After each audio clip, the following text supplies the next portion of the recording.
दोस्तों नमस्ते। मेरा नाम रविकांत भारती है। मेरा सर जो है शर्म से झुक जा रहा है जब मैं राजस्थान के करौली का घटना जो है मैं देख रहा हूं।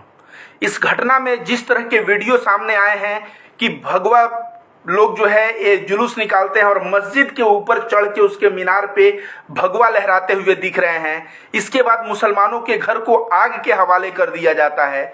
और इतना ही नहीं, ये लोग गाना चलाते हैं। सोचिए, जुलूस निकाल रहे हैं रमजान के महीने में मुसलमानों के इलाके से, और गाना क्या चला रहे हैं पता है? टोपी वाला सर झुका के बोलेगा जय श्री राम। मतलब इस तरह का गाना चलाना कि टोपी वाला सर झुका के बोलेगा जय श्री राम, और रमजान के महीने में आप मुसलमानों के इलाके से जा रहे हैं, उनकी मस्जिदों पे जबरदस्ती चढ़ के भगवा लहरा रहे हैं। और भगवा लहरा के आप क्या करना चाहते हैं? कहीं ना कहीं आप चाहते हैं मुसलमान उधर से उग्र हों और उग्र हो के पत्थरबाजी करें, और पत्थरबाजी करके फिर दंगे फैले, हिंसा हो, और हिंसा के बाद जो है मुसलमानों के घर को आगजनी कर दिया जाए, आग के हवाले कर दिया जाए। और यह घटना कहां का है दोस्तों? ये घटना है राजस्थान का। अब राजस्थान में सरकार किसकी है? कांग्रेस की है। तो मैं कहूंगा कि कांग्रेस सरकार की यह जिम्मेदारी बनती है कि इस मामले को जांच करे, और जांच करने के पश्चात कांग्रेस सरकार जो है तुरंत प्रभाव से जो आरोपी हैं उनको जेल में डाले। ऐसी घटना क्यों हो रही है राजस्थान में? इसके लिए मैं कारण बताऊंगा दोस्तों। कारण इसलिए हो रही है ऐसी घटना राजस्थान में क्योंकि अब राजस्थान में 2023 में चुनाव है। और जब राजस्थान में 2023 में चुनाव है तो याद रखिए, जब बंगाल में चुनाव था तो 2021 में चुनाव था, तो 2019 में बंगाल में हिंदू मुस्लिम दंगे किए गए। यहां भाटपाड़ा बंगाल का एक इलाका था। उस भाटपाड़ा इलाका में ऐसे मुसलमान जो है अपना घर छोड़ छोड़ के भागे थे। कोई मटिया बुरुज भागा था, कोई कमरहट्टी भागा था। मतलब समझ लीजिए कि वो दंगे अगर आप देखेंगे, जिस तरह से मुसलमानों के घर जलाए गए थे, उनके दुकान जलाए जा रहे थे, मुसलमान छोड़ के भागा था। तो पश्चिम बंगाल में टीएमसी की सरकार थी तो ये हुई क्यों? क्योंकि भारतीय जनता पार्टी का स्ट्रैटेजी है, इनके नफरती संगठनों की स्ट्रैटेजी है कि जब सरकार में, जैसे सपा सरकार में थी तो मुजफ्फरनगर दंगा हुआ, तो मुजफ्फरनगर दंगा होते ही सपा भाजपा सरकार में आई। बंगाल में दंगा किया 2019 में, पता चला सीट इनके बढ़ के लगभग 22 चले गए सांसद के सीट। उसी तरह से राजस्थान में 2023 में चुनाव है, और इन लोगों का पूरा मंसूबा सिर्फ एक है कि राजस्थान में हिंदू मुस्लिम इतना कर दो कि लोग कांग्रेस को वोट न करके सारे हिंदू वोट करें किसको? भारतीय जनता पार्टी को। और जब भारतीय जनता पार्टी को वोट करेंगे हिंदू, तो उसके पश्चात क्या होगा? उसके पश्चात और भी हिंदू जो है मजबूत हो जाएगा, सरकार के सहयोग से मुसलमानों के ऊपर और भी अत्याचार करता रहेगा। तो कांग्रेस सरकार को कहूंगा कि इस वक्त विवेकपूर्ण जो है फैसला लेना चाहिए। इन आतंकी और नफरतियों को पकड़ के तुरंत प्रभाव से अंदर कर देना चाहिए, और अंदर ही नहीं करना चाहिए बल्कि अंदर करके इनके ऊपर कठोर से कठोर कार्रवाई हो, इनको सजा मिले। क्योंकि भारत देश जो है यह धर्मनिरपेक्ष देश है, यह हिंसा का यहाँ कोई जगह नहीं है। और ये लोग बोल रहे हैं कि हम जो है जुलूस निकाल रहे हैं नवरात्रि का, और जुलूस से लोग जानबूझ के मुसलमानों के इलाके से ही निकालेंगे। ये संघी जो होते हैं इतने ये होते हैं कि ये मुसलमानों के इलाके से ही निकालेंगे, और जब मुसलमान के इलाके में मस्जिद आ जाएगा तो वहां जय श्री राम का नारा इतना ये लोग बुलंद करेंगे, इतना बुलंद करेंगे जैसे जिसको सुन के भगवान श्री राम भी शर्मा जाते होंगे।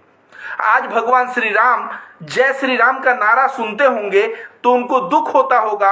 आपको बता दें, जय श्री राम का नारा आजकल जो है ना गुंडे और मवालियों का नारा हो गया है। हिंदुओं का तो नारा क्या है? जय सिया राम है, जय सीता राम है। ये जय सीताराम, जय सिया राम ये हिंदुओं का नारा है, लेकिन ये नफरती नकली हिंदू गुंडों मवालियों का नारा हो गया है जय श्री राम। इसके बाद मैं बता दूं दोस्तों कि उसमें जो घटना घटी है उसके बाद पुलिस पहुंची है, और पुलिस पहुंची है उसके बाद लोग जो है वहां से साइड हो गए हैं। आप देखिए, वीडियो मेरे पास है, देखिए।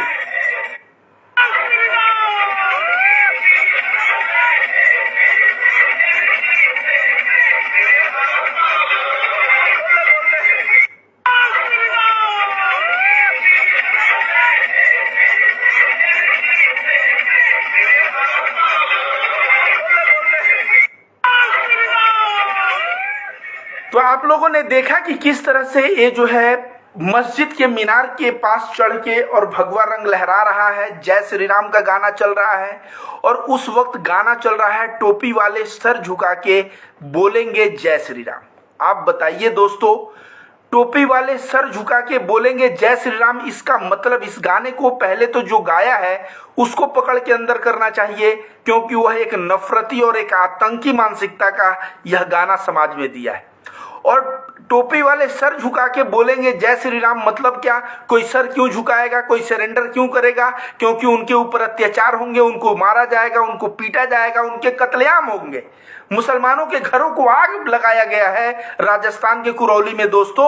आग में वो भी कब? माह रमजान, जब सबसे पवित्र समय चलता है, जब वे लोग इस अल्लाह की इबादत करते हैं, जब वो लोग उपवास रखते हैं, वे लोग समाज सेवा का कार्य करते हैं, उस वक्त जो है इस तरह की घटना करना, इन लोगों को मैंने एक वीडियो बनाया था परसों, रमजान का महत्व बता रहा था। उसमें मैंने बताया था कि हिंदू धर्म में नवरात्रि में भी उपवास रहते हैं हम लोग 9 दिन, मुसलमान रमजान में भी उपवास रहता है। और उपवास रहने से क्या होता है? उपवास रहने से मन जो है नियंत्रण में रहता है। और जब मन नियंत्रण में रहेगा तो हम लोग किसी को गाली नहीं देंगे, किसी की इसके साथ जो है हत्या नहीं करेंगे, सबके साथ प्रेम और सद्भाव से व्यवहार करेंगे और अच्छे से व्यवहार करेंगे।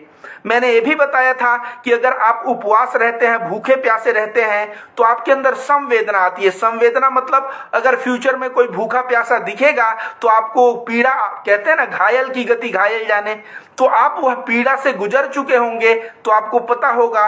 और इस तरह से आपके दिल में दया, आपके दिल में करुणा आएगी भूखों और प्यासों के प्रति, तो इन फ्यूचर में आप भूखे प्यासों के लिए दान देंगे। तो रमजान में जिस तरह से उपवास का महत्व है, वैसे हम लोगों में भी उपवास का महत्व है। उपवास मतलब क्या होता है पता है? आत्मा के निकटवास। हिंदू धर्म मानता है कि उपवास करने से बॉडी जो है शुद्धिकरण हो जाती है, शरीर की, मन की शुद्धिकरण हो जाती है और आत्मा के करीब व्यक्ति जो है वास करने लगता है। मतलब आप समझ रहे हैं, व्यक्ति ईमान वाला हो जाता है। यही बात जो है ईमान वाला मतलब समझ लीजिए कि वह कुछ भी करेगा।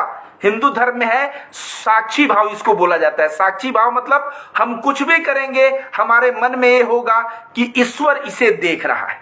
तो ईश्वर इसे देख रहा है का जब भाव हमारे मन में सतत रहेगा, हमेशा रहेगा, तो कभी हम बेईमानी करेंगे तो होगा कि कोई नहीं है, अकेले हैं, फिर भी ईश्वर देख रहा है।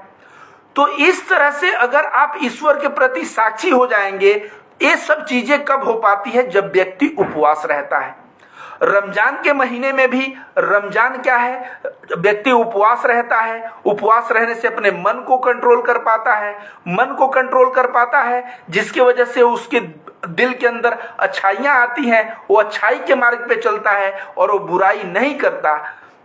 उसके बाद जो है जकात देना मतलब दान देना, इसमें सिखाया जाता है कि इसमें दान के प्रति पाबंद रहो, नमाज के प्रति पाबंद रहो। मैं कहता हूं कि रमजान में अगर कोई सही से रमजान का पालन कर ले तो वह व्यक्ति कभी भी भ्रष्टाचारी, कभी भी जो है बेईमान हो ही नहीं सकता।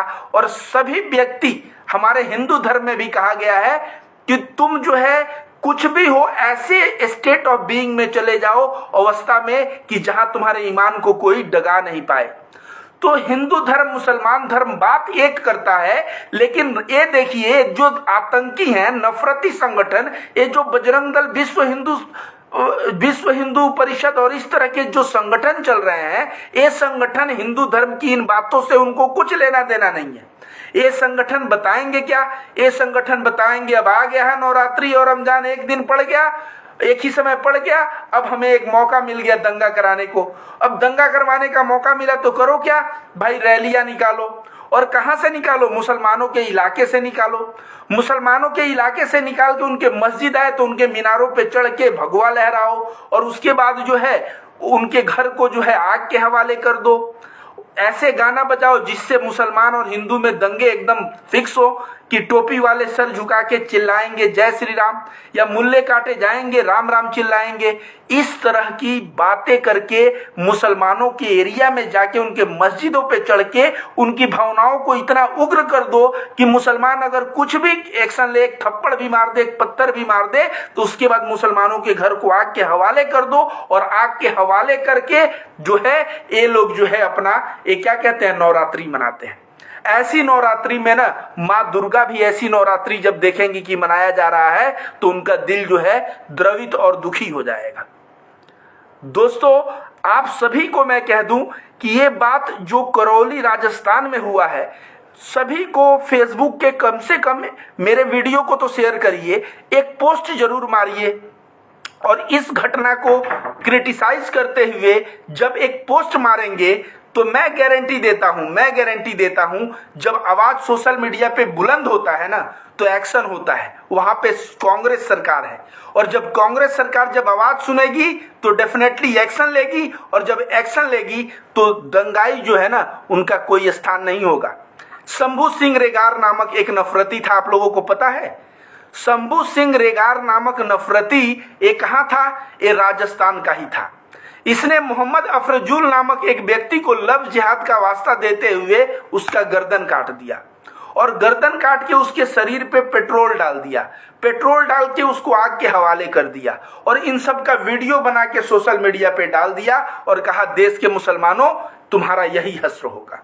ये कब की बात बता रहा हूं? ये आज से 5-6 साल पहले की बात बता रहा हूं। ऐसी घटना जब हुआ तो राजस्थान में मेरे जैसे भी हिंदू हैं, आध्यात्मिक लोगों की वो धरती है राजस्थान के हिंदुओं ने समझा कि भाई ये गलत हो रहा है, ये मुसलमानों के साथ गलत हो रहा है, देश के संविधान के साथ गलत हो रहा है, हिंदुओं के साथ गलत हो रहा है, क्योंकि हिंदू धर्म प्रेम सिखाता है, ये नफरत बो रहे हैं। और वहां पे हिंदू मुस्लिम एक होकर और वहां वोट करके कांग्रेस को सत्ता में लाए। अब कांग्रेस को सत्ता से विदाई कर रहा है, तो विदाई करने के लिए फिर हिंदू मुस्लिम एंगल ये लोग बनाने का प्रयास कर रहे हैं। लेकिन मैं कह रहा हूं अगर हम लोग आवाज उठाएं तो डेफिनेटली वहां की राजस्थान में जो हिंदू हैं, राजस्थान में हिंदू जो है 90% हिंदू मेरे जैसे हैं। ये जो 2% दंगाई हैं जो मस्जिदों के सामने जाके और इस तरह का कार्य करते हैं, 2% दंगाई हैं मात्र। और ये 2% दंगाई। तो दोस्तों, बहुत देर के लिए इंटरनेट कनेक्शन जो है कट जा रहा है, वीडियो रुक जा रहा है। तो ये बंदा आप लोगों का कमेंट आ रहा है कि मस्जिद पे भगवा, ये राजस्थान का नहीं, ये उत्तर प्रदेश का घटना है, एक भाई ने लिख रहे हैं। बट राजस्थान के करौली में भी ऐसी घटना घटी है। करौली राजस्थान आप जाके चेक करें तो पता आपको चलेगा कि वहां भी ऐसी घटना घटी है।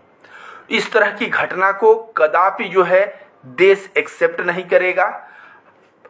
एक बंदे ने लिखा पत्थरबाजी किसने शुरू किया? तो ये बताओ, पत्थरबाजी कह रहे हो, मुसलमानों ने पत्थरबाजी शुरू कर दिया तो मुल्ले काटे जाएंगे, राम राम चिल्लाएंगे, टोपी वाला सर झुका के चिल्लाएगा जय श्री राम और उनके मस्जिद के मीनारों पे चढ़ के भगवा लहराओगे। एक किस तरह का तुम्हारा, ये इसी तरह का तुम्हारा जो है हिंदू धर्म की परिभाषा यही है? तुम्हारा हिंदू धर्म की परिभाषा तुम्हारे नजर में यही है क्या? तो दोस्तों, आप लोग कमेंट करिए, मैं आप लोगों के कमेंट का जवाब दूंगा। कमेंट करिए आप लोग। लेकिन यह घटना जो हुआ है ये मानवता को करता है शर्मसार। और ऐसी घटनाएं क्यों हो रही हैं? क्योंकि यति नरसिंहानंद नामक व्यक्ति धर्म संसद कर करके वो हिंदुओं के आत्मा में बहुत ज़्यादा डर बैठा रहा है और डर बैठा रहा है, मुसलमानों को परेशान करने के लिए उन लोगों को प्रेरित कर रहा है। और यति नरसिंहानंद कल के ही बयान में देखा जाए,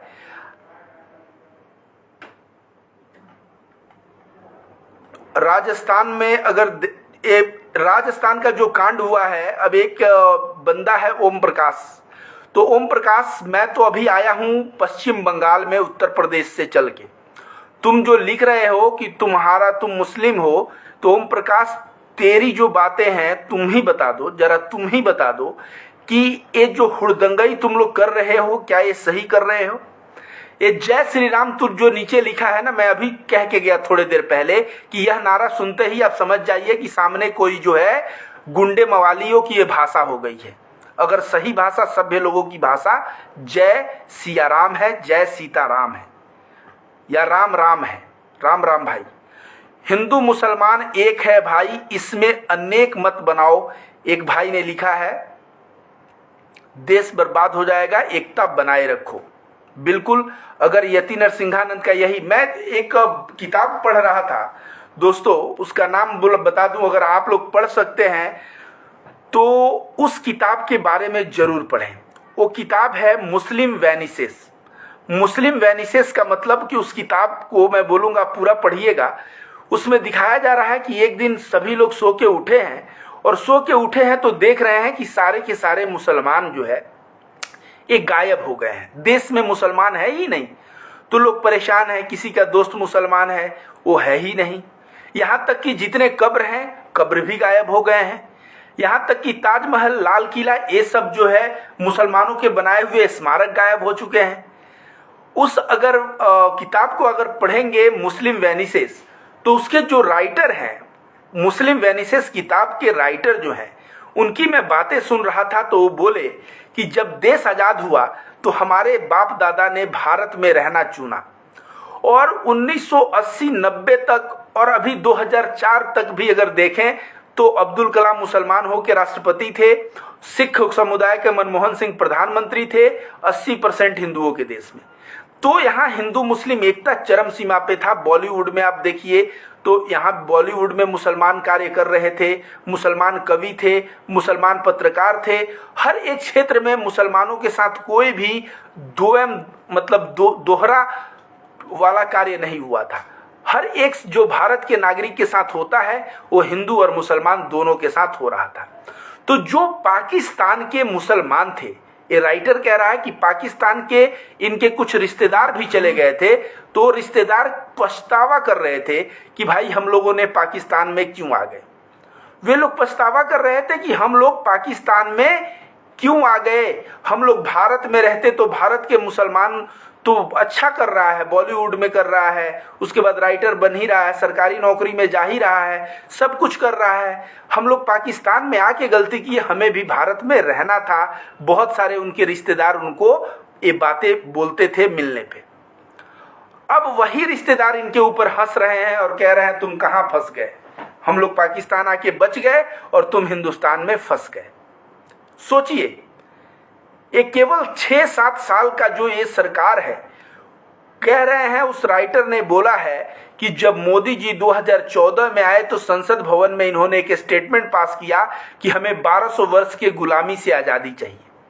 मतलब इन्होंने मुसलमानों को कहीं ना कहीं हिसाब से जब देश का प्रधानमंत्री ऐसा बयान संसद से दे दिया तो ये बोले तभी से मैं समझ गया कि अब इस देश में मुसलमानों की स्थिति दिन प्रतिदिन खराब होगी। और 7 साल का समय है और आज बहुत तमाम राइटर्स कह रहे हैं कि ये मुसलमानों के लिए सबसे खराब समय चल रहा है, सबसे खराब समय चल रहा है। तो आप लोग बताइए दोस्तों, जो ये पाकिस्तान कि मुसलमान पहले तरसते थे कि काश मैं हिंदुस्तान से नहीं निकला होता और हिंदुस्तान में बस गया होता तो मेरा करियर बन जाता। आज जो है 7 साल में ऐसा हो गया कि, तो उन्होंने लिखा है इस किताब में, पूरी बातें मैं बताऊंगा नहीं आप लोग, तो उस किताब में है कि एक दिन सुबह में उठते हैं तो देश के सारे मुसलमान गायब हो जाते हैं, सारे कब्र गायब हो जाते हैं मुसलमानों के बनाए हुए। कहीं ना कहीं वो मैसेज देना चाहते हैं, जिस तरह से हिंदुस्तान मुसलमानों के साथ व्यवहार कर रहा है ऐसा व्यवहार करना बंद करे उस किताब में। तो दोस्तों आप लोग कमेंट करिए। एक भाई ने लिखा है, भाई जितना मुसलमान पूरे विश्व में है उतना नेपाल इंडिया में है, पता कर लो ब्रो। जितना मुसलमान पूरे विश्व में है उतना नेपाल इंडिया में है। पहले तो आपको बता दूं मेरे दोस्त कि जाके देख लो कि नेपाल में मुसलमानों की संख्या कितनी है। नेपाल एक हिंदू राष्ट्र था, अभी धर्मनिरपेक्ष देश बने उसे ज़्यादा दिन नहीं हुआ, और नेपाल में हिंदू बाहुल्य लोग हैं। अब तुम बोलोगे कि बांग्लादेश, भारत और पाकिस्तान के मुस्लिम मिला लो तो विश्व के सबसे ज़्यादा मुस्लिम हैं। गधे हम लोग बांग्लादेश में हैं, हम लोग पाकिस्तान में हैं, हम लोग हैं कहाँ? हम लोग हैं भारत में। और जब हम लोग भारत में हैं तो भारत में संविधान है। संविधान जो व्यक्ति की हर संविधान जो है व्यक्ति का क्या करता है, राइट्स देता है नागरिकों का। अब आप कहोगे कि नहीं आज मुसलमानों के अधिकार छीन लिए जाने चाहिए, तो कल कहोगे कि दलितों का अधिकार छीन लेना चाहिए, परसों कहोगे महिलाओं का अधिकार छीन लेना चाहिए, और इस तरह से अधिकार छीन छीन के तुम सबको अपंग बनाओगे। इस तरह की बात जो है सही नहीं है। तो तमाम कमेंट्स आ रहे हैं और तमाम कमेंट्स आ रहे हैं, इसमें आप लोगों का मैं कमेंट भी पढ़ दूं दोस्तों। एक भाई ने लिखा है शाबाश,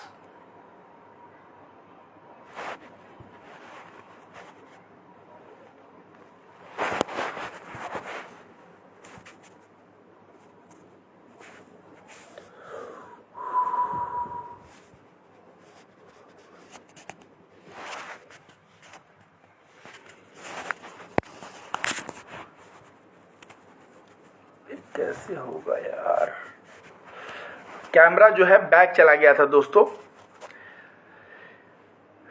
कैमरा बैक चला गया था। तो कमेंट आप लोगों का पढ़ दूं दोस्तों। राइट बात कर रहे हैं। एक बंदा कह रहा है सिंदूर लगाकर मुल्ला बना है हिंदू। तो तुझ ऐसे बंदों को मैं बता दूं कि देखिए इन लोगों को अगर कोई भी बात अगर संविधान से करो तो ये लोग सीधे कहते हैं कि सामने मुल्ला बैठा है। कन्हैया कुमार जब चुनाव लड़ा बिहार में तो दलित बोले कि ये सवर्ण है, सवर्ण मतलब भूमिहार है, और दलित जब कन्हैया कुमार को भूमिहार बोले तो बोले दलित तबके से वोट नहीं मिलना चाहिए। और ये जो नफरती है जो कह रहा है वो नफरती बोले कि ये मुसलमान है, ये मुसलमानों का पक्षधर है। तो इस तरह से तुम जो है अगर कोई सवर्ण है वो अगर संविधान की बात करे, वो गरीबों के राइट्स के बारे में बात करे, वो दलितों और महिलाओं के राइट्स के बारे में बात करे, वो अल्पसंख्यक के राइट्स के बारे में बात करे, तो तुम लोग कहोगे कि मुल्ला बैबन के सामने एक बंदा बोल रहा है। मुसलमान भाई जितने गाने सब उपद्रव मचा रहे हैं, अनपढ़ दलाल पैसे वाले। देखिए ये जो गाने बजाने वाले लोग हैं ना, ये सही में मैं बता दूं कि ये बहुत ही गरीब तबके के लोग होते हैं। इनके माँ बाप इनको पढ़ा नहीं पाते, और पढ़ा नहीं पाते तो इनके जहन में नफरत बोना बहुत आसान हो जाता है, और नफरती संगठन नफरत बो के जो है इनका जो है स्थिति ऐसा कर देता है। तो दोस्तों मैं आप लोगों को कहूँगा कि कमेंट करिए, आप लोगों को कमेंट करिए, कमेंट में पढ़ दूंगा। अगर कोई आप लोगों का कमेंट आता है तो कमेंट करिए दोस्तों।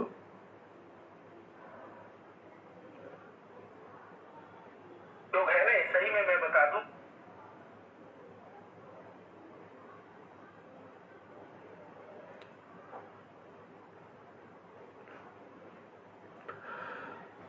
तो मेरा लग रहा है कुछ नेट का इशू है। आप लोग क्वेश्चन करिए दोस्तों, क्वेश्चन करिए, ज्यादा से ज्यादा मात्रा में वीडियो को शेयर करिए और क्वेश्चन करिए। जिस तरह से मैं फिर से बता दूं कि एक घटना जो घटी है, जो घटना है कि टोपी पहन के सर झुका के और मुल्ले बोलेंगे जय श्री राम, इस तरह का जो बात है यह बात सरासर गलत है। और इस सब चीज़ों का बढ़ावा कौन दे रहा है? यति नरसिंहानंद। और इनको कौन संरक्षण दे रहा है? आप जानते हैं इनको संरक्षण भारतीय जनता पार्टी दे रही है। तो आप सभी लोगों से कहता हूं कि आप लोग तो समझदार हैं दोस्तों, कमेंट करिए, ज़्यादा से ज़्यादा कमेंट आपका आना चाहिए।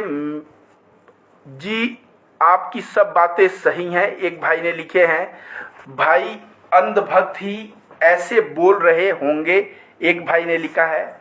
एक भाई ने लिखा है राइट भाई, एक भाई ने लिखा है गुड सर, एक भाई ने लिखा है गुड सर।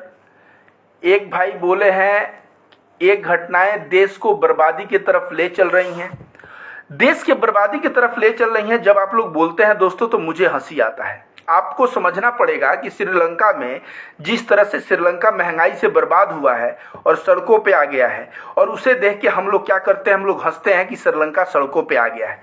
लेकिन क्या हमें यह बात नहीं पूछनी चाहिए कि भारत की आर्थिक स्थिति, भारत में महंगाई की स्थिति श्रीलंका से कई गुना ज़्यादा खराब है। सही मायने में इस बात को ममता बनर्जी भी बोली है, इस बात को संजय राउत भी बोले हैं, और इस बात को मैं रविकांत भारती भी बोल रहा हूं कि भारत की स्थिति बहुत ज़्यादा खराब है दोस्तों। लेकिन यहाँ के लोग चुप हैं, ये लोग सड़क पे नहीं आ रहे हैं, चिल्ला नहीं रहे हैं, सरकारों को, और सिर्फ एक वजह से नहीं चिल्ला रहे हैं, क्योंकि ये जो हिंदू बन के वोट किए हैं ना, ये वोट करते समय ये हिंदू बन के वोट किए थे हैं कि मैं हिंदू हूं और वोट किए हैं। अब जो है सोच रहे हैं कि मैं सरकार को गाली दूंगा तो कहीं हिंदूवादी सरकार को गाली दूंगा तो मैं अपने आप को गाली दूंगा। इसको एक बीमारी का नाम है, इसको कहा जाता है कॉग्निटिव डिसोनेंस। तो ये सारे के सारे बंदे कॉग्निटिव डिसोनेंस जो आवाज नहीं उठा पाते, जो अंधभक्त बने बैठे हैं। श्रीलंका, इस जितने महंगाई है उस महंगाई पे श्रीलंका आज आवाज उठा रहा है, श्रीलंका आज सबके सामने जो है आ रहा है, और भारत उससे ज़्यादा महंगाई, उससे ज़्यादा बेरोजगारी, उससे बुरी स्थिति में भारत है, लेकिन भारत में कोई आवाज़ नहीं। क्यों? क्योंकि भारत को गूंगा बना दिया गया है। किसी व्यक्ति ने सही कहा है कि गरीब बना के रखो लोगों को, किसी व्यक्ति ने सही कहा अनपढ़ बना के रखो लोगों को। गरीब और अनपढ़ लोग जो है ना आवाज़ उठाते नहीं हैं, तो इसलिए लोगों को गरीब बना के रखो, लोगों को अनपढ़ बना के रखो। इस तरह की बात आप समझ जाइए कि किसी एक महापुरुष ने कहा था। भारत में स्थिति वही हुई है, अनपढ़ बनाए हैं, गरीब बनाए हैं, धर्म आंध बनाए हैं। धर्म आंध मतलब धर्म में अंधे हो गए हैं लोग, और जो तो लोग धर्म में अंधे हो गए हैं वे लोग भूखे किस तरह से अपना जीवन गुजार रहे हैं। हंगर इंडेक्स में भारत का कौन सा स्थान है आप सभी लोग जानते ही होंगे दोस्तों। तो स्थिति कितने बद से बदतर हो रही है, और ये सब किसके वजह से हो रही है? ये सब अंधभक्तों की वजह से हो रही है। दोस्तों मैं चाहूंगा आप लोग कमेंट करिए, मैं आपके कमेंटों को पढ़ूं। राज ठाकरे का भी बयान आप लोगों ने सुना होगा। राज ठाकरे बयान देता है कि मस्जिद से उतरना चाहिए रमजान के महीने में। सोचिए, रमजान जैसे महीने में राज ठाकरे कहता है कि मस्जिद से उतरना चाहिए लाउड स्पीकर। अब लाउड स्पीकर को मस्जिद से उतारने में ये इतने उत्सुक अचानक क्यों हो गए, और कह रहे हैं नहीं उतारोगे तो मैं हनुमान चालीसा बजाऊंगा। मैं तो खुश हुआ कि ठीक है भाई, वो लोग नहीं उतार रहे हैं, वे लोग अजान कर रहे हैं, तो तुम भी मंदिर में हनुमान चालीसा बजाओ। लेकिन ये कह रहे हैं कि मैं मंदिर में हनुमान चालीसा नहीं बजाऊंगा, मैं मस्जिद के सामने हनुमान चालीसा बजाऊंगा। अब आप सोचिए कि मस्जिद के सामने हनुमान चालीसा बजा के ये राज ठाकरे अपने आप को क्या प्रमाणित करना चाहता है। ये राज ठाकरे अपने आप को ये अनपढ़ों की जो दौड़ है, जाहिलों की जो दौड़ है, उस दौड़ में अपने आप को आगे दिखाएगा। किसी बंदे ने सही कहा है कि आज की डेट में नेता बनना है तो देखो जाहिल लोग किस तरफ दौड़ रहे हैं, और जाहिलों की संख्या ज्यादा होती है, जिस तरफ दौड़ रहे हैं उसमें दौड़ के उनके आगे पहुंच जाओ, जैसे आगे पहुंच जाओ जीत जाओगे। तो जिस तरह से देश में यति नरसिंहानंद और तमाम नफरती लोग ये हिंदू मुस्लिम कर रहे हैं, इसमें एक नया नफरती आतंकी राज ठाकरे, ये राज ठाकरे कभी जो है बिहारियों को गाली देता था कि बिहारी महाराष्ट्र में नहीं रहना चाहिए, अब मुसलमानों को गाली दे रहा है, और मुसलमानों को गाली देके सोच रहा है कि बाला साहब ठाकरे से जो ये अलग हुआ और इसका राजनीतिक पतन हो गया, राजनीतिक पतन से फिर इसका उत्थान कभी नहीं हुआ और न जीवन में हो पाएगा। और भारतीय जनता पार्टी के खिलाफ जब कुछ बोलता है तो इसके ऊपर ईडी और सीबीआई तरह की जांचें बैठ जाती हैं। अब राज ठाकरे के पास कुछ नहीं बचा है, इसके पास बचा है क्या पता है? ये मोदी का, योगी का एक तलवा चाटते हुए नजर आएगा। योगी की तारीफ किया है, सोचिए, जो उत्तर प्रदेश लोगों को मार के भगा रहा था आज तारीफ किया है। क्यों तारीफ किया है पता है? इसकी जो राजनीतिक करियर चौपट हो गई है, राज ठाकरे उसको सेट करना चाहता है, और सेट करने के लिए वो भारतीय जनता पार्टी में जाना चाहता है। तो अपने पार्टी का विलय भारतीय जनता पार्टी में कर लेगा, और महाराष्ट्र में चुनाव है 2024 में, उस चुनाव में चाहेगा कि उद्धव ठाकरे को रिप्लेस करके फिर से फडणवीस या किसी को मुख्यमंत्री बनवा दिया जाए। और इसके लिए इसको हथियार बहुत सस्ता दिखता है मुसलमान, और उस हथियार में इसने मुसलमान नामक हथियार उठाया और कहा कि मुसलमान जो है मस्जिद से इनका उतरना चाहिए। क्या उतरना चाहिए? लाउड स्पीकर जिससे अजान देते हैं, और नहीं तो मैं हनुमान चालीसा बजाऊंगा, वो भी मस्जिद के सामने और डबल। तो राज ठाकरे, पहले तो तुम ये बताओ कि अपने जीवन में क्या कर पाए? न पढ़ाई न लिखाई, कुछ तो ढंग से कर नहीं पाए। केवल मराठी जाहिलों के बीच में जाके उग्र भाषण देना तुम सीखे हो, और उसमें भी मराठी तुम्हें नकार दिए हैं। वे सब सेकुलर हो गए हैं, सब जो है बिठोवा के रास्ते पे चल रहे हैं, सब उद्धव ठाकरे के तरफ हो गए हैं, और उद्धव ठाकरे के तरफ हो गए हैं, सेकुलर हो गए हैं। आज किस तरह से कश्मीर फाइल देख के लोग आ रहे हैं और कह रहे हैं मुसलमानों को मारो, उसकी शिवसैनिक कैसे कुटाई कर रहे हैं। तो शिव सैनिकों ने महाराष्ट्र में सेकुलरिज्म और शिव सैनिक इतने ज़्यादा सेकुलरता की पाठ पढ़ाए हैं कि अब राज ठाकरे को देख रहा है कि मेरा राज नहीं हो, ना मैं बूढ़ा होकर मर जाऊंगा, मैं न नेता बन पाऊंगा, न सीएम बन पाऊंगा, न कुछ बन पाऊंगा। अब बनने के लिए सिर्फ एक तरीका है, भाजपा में जाओ और भाजपा में जाने के लिए स्टार्ट करो मुसलमानों को गाली देना, और यह मुसलमानों को गाली देना शुरू किया है। लेकिन इसे यह नहीं पता कि जो मुसलमान किसी को सर पे बैठाता है ना तो उसको गिराता भी है। भारत में जितने भी तथाकथित सेकुलर दल हैं ये छुआछूत करते हैं। मुसलमानों के मुद्दे पे कुछ बोलेंगे तो बोलेंगे हिंदू हमें वोट नहीं करेगा। अरे भाई, मैं कह रहा हूं विपक्षी दलों, तुम लोग आवाज उठाओ, मुसलमानों के हक की आवाज अगर है तो उठाओ, और हिंदू जो प्रेम और सद्भाव और आध्यात्मिक हिंदू है वो सदा तुम्हारे साथ जो है खड़ा होता नजर आएगा। कभी भी हिंदू जो है नफरतियों को, आप जो सोच रहे हो कि नफरत बहुत ज्यादा बढ़ गया है, तो हिंदू जो है नफरतियों के तरफ जो है, हिंदू नफरती बहुत कम परसेंटेज में, बहुत कम परसेंटेज में हिंदू नफरती है, इस बात को जान लो। तो दोस्तों, मैं आप लोगों को बता दूं कि यति नरसिंहानंद ने कल का स्टेटमेंट क्या दिया है वो भी सुनिए। वो कह रहा है हिंदुओं बच्चा पैदा करो, बच्चा पैदा करो और बच्चा पैदा करो। सोचिए, कह रहा है क्या, हिंदुओं को सिर्फ एक ही काम है, वो बोल रहा है बच्चा पैदा करो और उन बच्चों को लड़ना सिखाओ, उनके हाथ में हथियार दे दो। फिर कह रहा है कि 2029 में इस देश का प्रधानमंत्री मुसलमान बन जाएगा। फिर कह रहा है 2029 में अगर मुसलमान नहीं बन पाया, मुसलमान जनसंख्या जिस हिसाब से बढ़ा रहे हैं, तो 2034 में पक्का इस देश का प्रधानमंत्री मुसलमान बन जाएगा। उसके बाद कह रहा है अगर 2034 में भी भगवान और ईश्वर की कोई कृपा हो गई और 2034 में भी अगर मुसलमान प्रधानमंत्री नहीं बन पाया तो 2039 में मुसलमान प्रधानमंत्री बन जाएगा। और जब मुसलमान प्रधानमंत्री बनेगा तो ये कह रहा है कि 40% मुसलमानों को हिंदुओं को 40% हिंदुओं को कत्लेआम कर दिया जाएगा।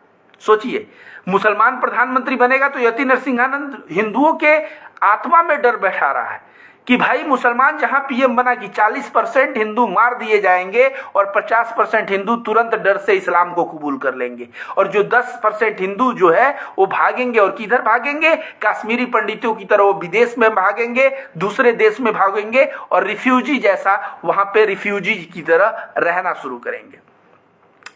तो रिफ्यूजी की तरह जो रहना शुरू करेंगे, यति नरसिंहानंद तुम जो बोल रहे हो, ये मानसिक रूप से एक विक्षिप्त प्राणी है। इसको कोर्ट को कभी भी इसको जो है बेल नहीं देना चाहिए। मैं भारत का न्यायालय पता नहीं किस हिसाब से इसको बेल दिया, जबकि ये पिछले धर्म संसद में बोला था हिंदुओं हथियार उठाओ। अभी क्या बोला, अभी बोला कि मुसलमान जो है हिंदुओं का कत्लेआम करेंगे, हिंदुओं को इस्लाम कबूल कर देंगे, कुछ हिंदू भाग जाएंगे। अगर ऐसे सिचुएशन से बचना है तो हिंदुओं बच्चा पैदा करो और सबके हाथ में हथियार दो ताकि मुसलमानों से लड़ सके।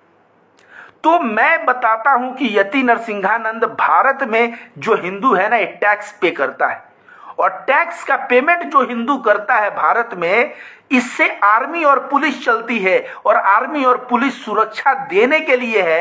अगर तुम कहोगे कि आर्मी और पुलिस सुरक्षा नहीं दे पाएगी और तुम खुद हथियार रखो, इसके मतलब तुम देश को आतंक की तरफ ढकेल रहे हो और संविधान तुम्हें माफ नहीं करेगा। इस बार दिल्ली पुलिस, मैं कहूंगा कि इसको उठाए और उठा के इसको न्यायालय जो है इसका पिछला रिकॉर्ड देखते हुए इसको कोई भी बेल नहीं मिलना चाहिए। ऐसे नफरती आतंकियों के ऊपर बीबीसी का पत्रकार जो कहा था यूएपीए लगा के यति नरसिंहानंद को अंदर करना चाहिए, तो इसने माइक फेंक के बीबीसी पत्रकार को मारा था। मैं कहूंगा वो बंदा बिल्कुल सही कहा था। आज भारत में सही मायने में सेकुलर और एक ऐसा सरकार रहता जो हिंदू मुस्लिम और भारत की नागरिकता को पकड़ता, धर्म के ऊपर राजनीति नहीं करता, तो मैं कह रहा हूं कि बाबा साहब अंबेडकर भी अगर प्रधानमंत्री रहते, चाहे प्रधानमंत्री कोई भी रहता, मैं बता रहा हूं अगर वो बंदा सेकुलर होता तो पकड़ के इसको तुरंत प्रभाव से जेल में डाला जाता और इसको कड़ी से कड़ी सजा मिलनी चाहिए।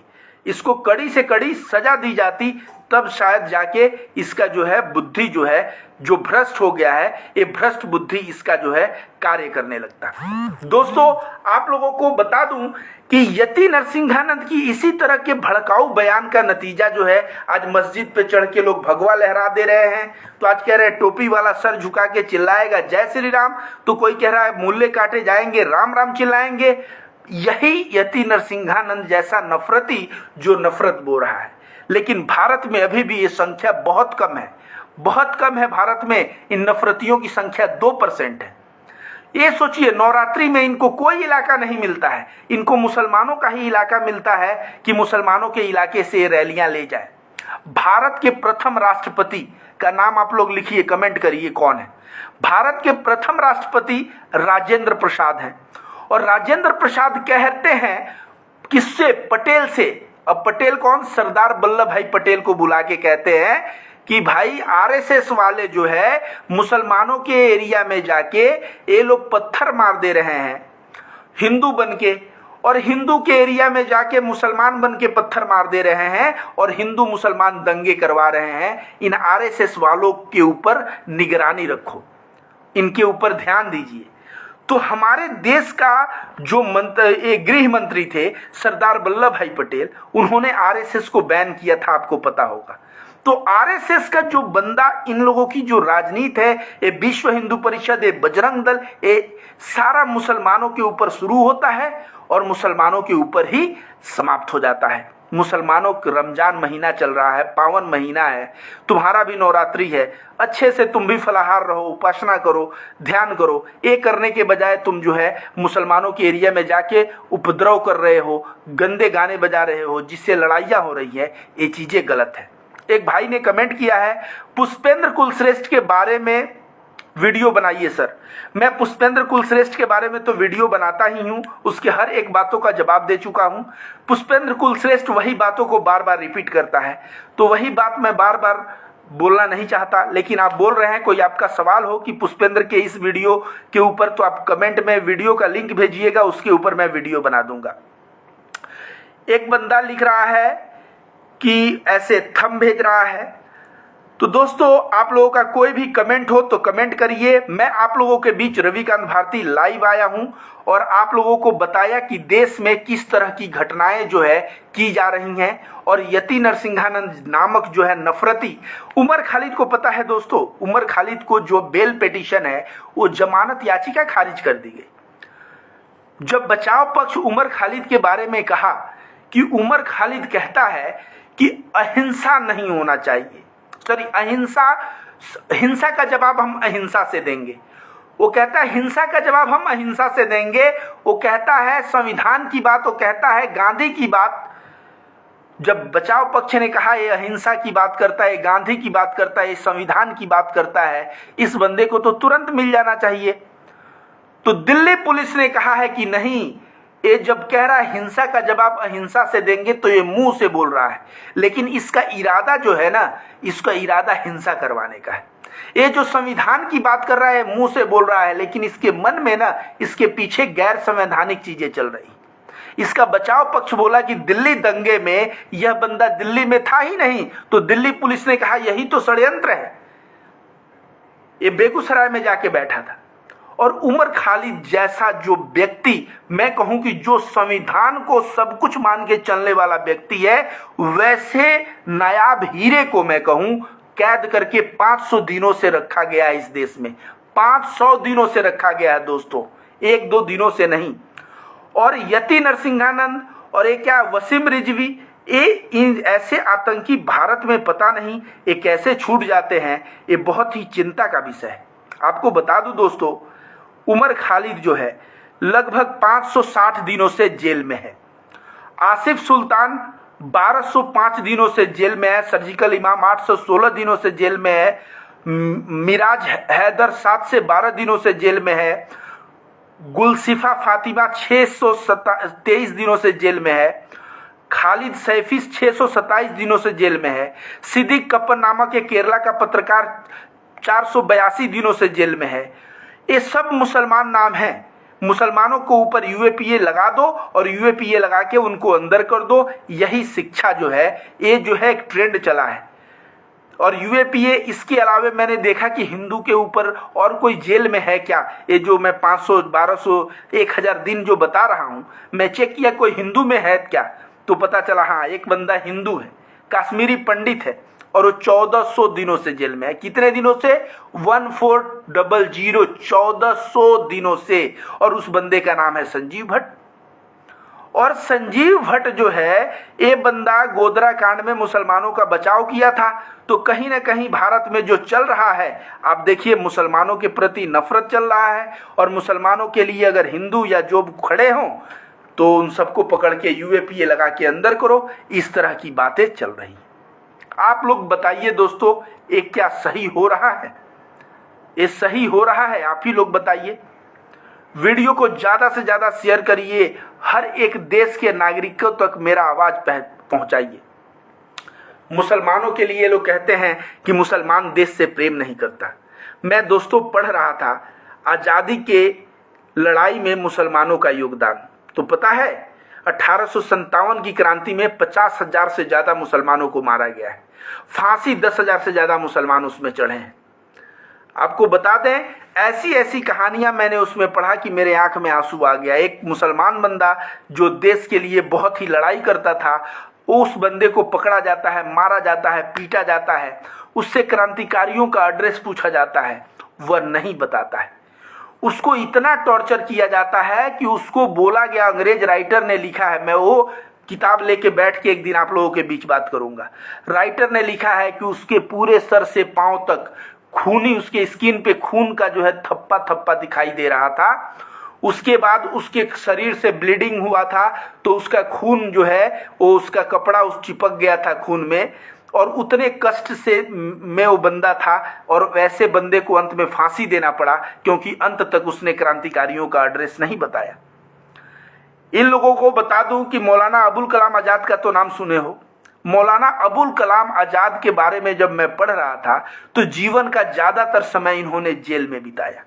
इनकी पत्नी का देहांत हो जाता है, इनकी दीदी, इनके परिवार वाले लोगों का देहांत होते जाता है, और ये जेल में बने रहते हैं।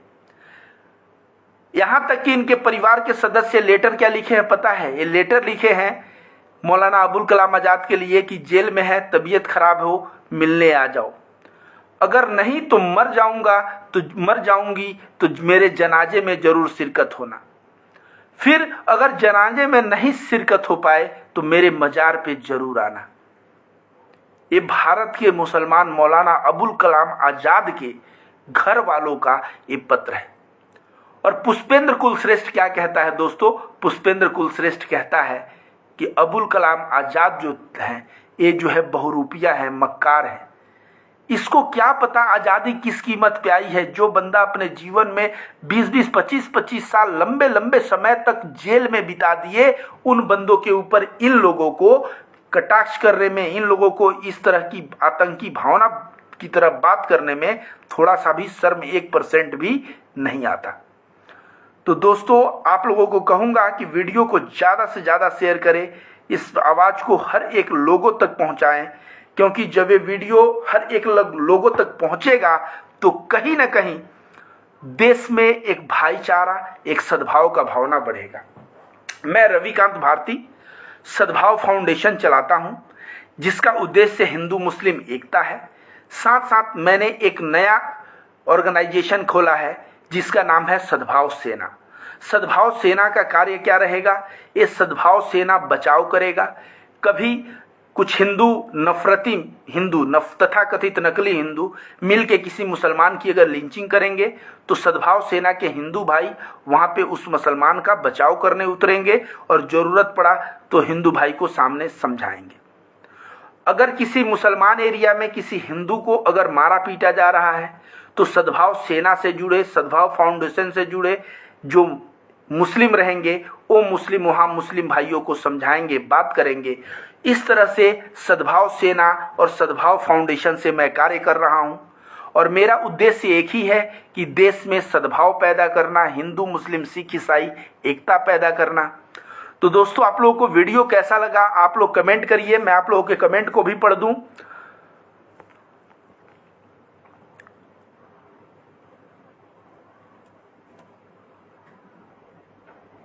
ऐसे बहुत सारे कमेंट आ रहे हैं लगातार, फिर से कमेंट करिए। एक बंदा ने लिखा है जय श्री राम, नहीं लिखा है जय श्री राम, तो जय श्री राम ये बंदा बंगाल का होगा। तो तुम जो जय श्री राम लिख रहे हो इसको बोलो जय सीताराम, या इससे अच्छा बंगाल में जो बोला जाता है बोलो हरी, बोलो हरी बोलो। एक बंदा चांद मोहम्मद ने ये भेजा है, एक बंदे ने लिखा है राइट सर, एक बंदे ने लिखा है आपके कार्य बहुत ही अच्छे हैं। इस तरह से लगातार आप लोगों के कमेंट्स आ रहे हैं दोस्तों। एक बंदे ने लिखा है गुड, एक बंदे ने लिखा है नाइस। इस तरह से लगातार आप लोगों के कमेंट्स आ रहे हैं। अल्लाह आपको कामयाबी दे, एक भाई ने लिखा है। एक भाई ने गुलाब का फूल भेजा है, गुड जॉब ब्रो, एक भाई ने लिखा है। एक भाई ने गुड लिखा है, एक भाई ऐसे थंब भेज रहे हैं। एक भाई लिखे हैं ग्रेट, ठीक है। और मैं कहूँगा यति नरसिंहानंद नामक ये जो नफरती कुत्ता है, इसको सबसे पहले पुलिस पकड़ के इस बार अंदर करे तो उसकी मानसिक इलाज होनी चाहिए। इस पे भी आप लोगों का क्या राय है, आप अपने राय को बताइएगा। वेरी गुड, ग्रेट ग्रेट, ऐसे लगातार कमेंट्स आ रहे हैं। गुड जॉब भाई, एक भाई ने लिखा है। एक भाई ने लिखा है सही कह रहे हो भाई, भाईचारा जिंदाबाद।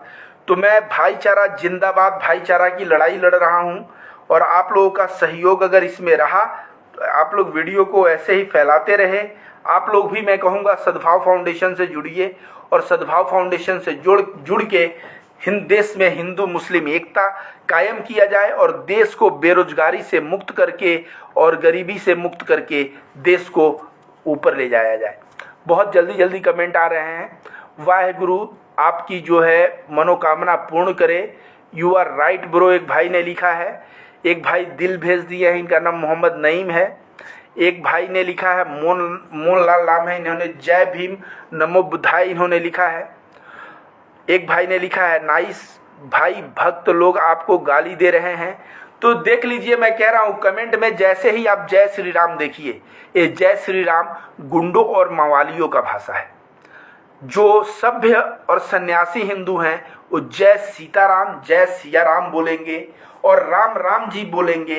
ये जय श्री राम ये बजरंग दल द्वारा दिया हुआ एक नारा है, और यह नारा जो है ये जो उदंड उग्र और गुंडे मवाली हैं उनका यह भाषा है। बहुत ही सुंदर भाई। एक भाई ने फिर थंब भेजा, सुपर बात कही सर आपने।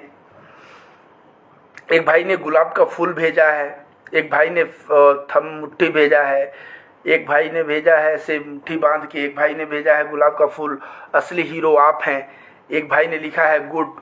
एक भाई ने लिखा है जय भीम, फिर लिखे हैं गुड। काश आपके जैसे सोचने वाले पूरे देश में हो जाते तो पुष्पेंद्र महाराज की छुट्टी हो जाती। तो पुष्पेंद्र महाराज की छुट्टी हो गई है। पुष्पेंद्र महाराज कहीं है नहीं, एक अंधभक्त जो है उनको अपना मसीहा माने हुए हैं और कुछ नहीं। हिंदू मुस्लिम एकता का, हाँ ये जो है ना, हिंदू मुस्लिम एकता का राज चलेगा। बिल्कुल आप सही कह रहे हैं, एकता का राज चलेगा, हिंदू मुस्लिम साथ चलेगा। एकता का राज चलेगा, हिंदू मुस्लिम साथ चलेगा। आप बहुत सही कह रहे हैं सर। एक भाई का कमेंट आया है बहुत अच्छा सर, मगर नफरत के सौदागर की संख्या बढ़ते जा रही है। ये नफरत की सौदागर की संख्या तब तक ही बढ़ती जा रही है जब तक भारतीय जनता पार्टी सत्ता में है।